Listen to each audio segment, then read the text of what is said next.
Good morning. So it's Tuesday, day 2 with the Beaner, and we did a little bit of leash work outside, and now we're coming in before we have some downtime. I'm going to start phase 2 of the Leave It training. So you recall that Leave It is a terrific catch-all command to prevent unwanted behavior. Leave it, don't even think about it, or to interrupt unwanted behavior. Leave it, stop doing that. So I showed you in yesterday's video a really simple exercise that involves a target treat with you holding it with rewards behind your back and letting him just go crazy on it and repeating the phrase, leave it. Every time he moves away, you reward him. He started doing well with that. So now we're gonna step into the next level of that, the newest challenge. What I want you to really pay attention to is the use of what we call spatial pressure. Here's a dog and here's a human. This is the language of dogs. When we move into a dog and require him to back up, when we claim his space, take it away from him, we're asserting ourselves as the leader in the world and the brain of a dog.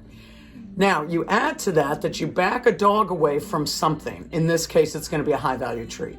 When we tell a dog to move away from something and to give it space, that in the brain of a dog means respect. So we are asking for the dog to respect our thing. So I'm using spatial pressure and distance, me asserting myself and then distance, to help him understand what leave it means.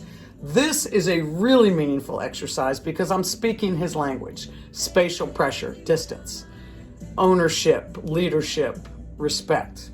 So let me show you what that looks like. With some dogs, spatial pressure can involve literally walking and bumping into them. That's usually the bigger dogs. Other times it can involve pushing them away a little bit. Spatial pressure can involve your whole body. It can involve leaning. It can involve just a hand. So you're going to see me implement probably a couple of versions of spatial pressure with the intention of getting Bean to back up. Even if he only backs away a couple of inches. Some dogs will start to sit to try to suggest that we're all good. I'm just going to sit here. Dogs don't get to decide how far back. If a dog sits on me, I'm still going to nudge them an inch or so. But here we go. So we have the high value treat. Yum, yum. Let me get us on camera. Come here, Bubba. Come here.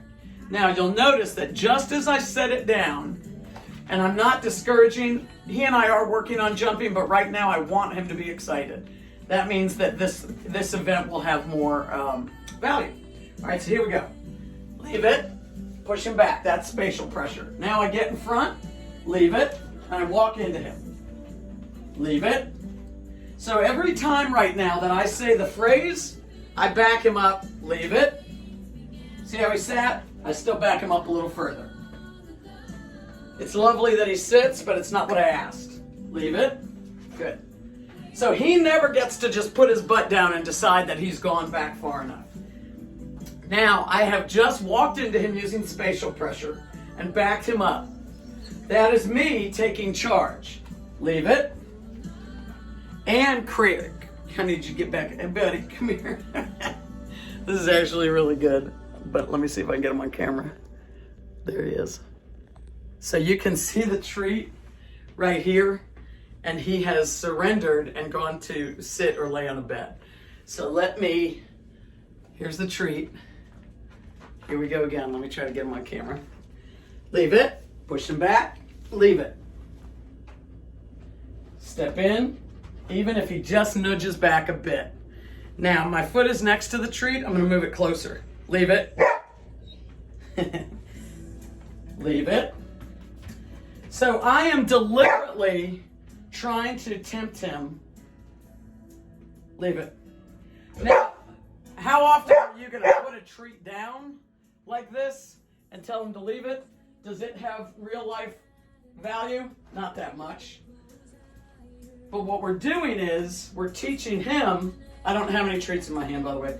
We're teaching him what it means so that it will eventually play out in a real life situation. So you can see his head there. He's laying down. Now I'm going to take the treat. Sorry about the GoPro camera situation. I'm going to put it right next to him. Leave it. So I nudge him back. Leave it. Leave it. So now I'm just nudging him a fraction of an inch. Leave it. Leave leave it. So you see treat and puppy. Now I'm going to reward him with a little treat. So you see this thing right here, and he is leaving it. Right now he's eating his reward. So spatial pressure can come in the form of just pushing him back with my hand. Now I'm going to put a few more things on. Hey, Daisy, quiet. A few more treats, leave it.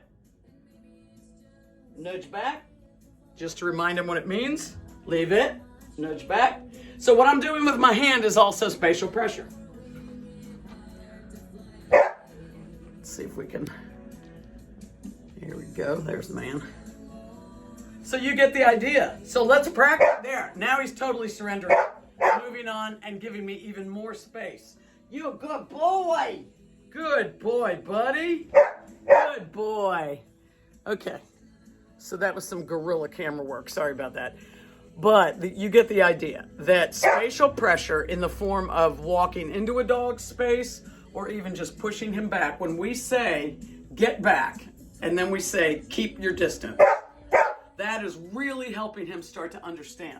So we do these exercises a couple of minutes every day, and then when he's heading over to jump on somebody, before he gets to the person, you say leave it, he's going to stop, and then we go good boy and we call him to us.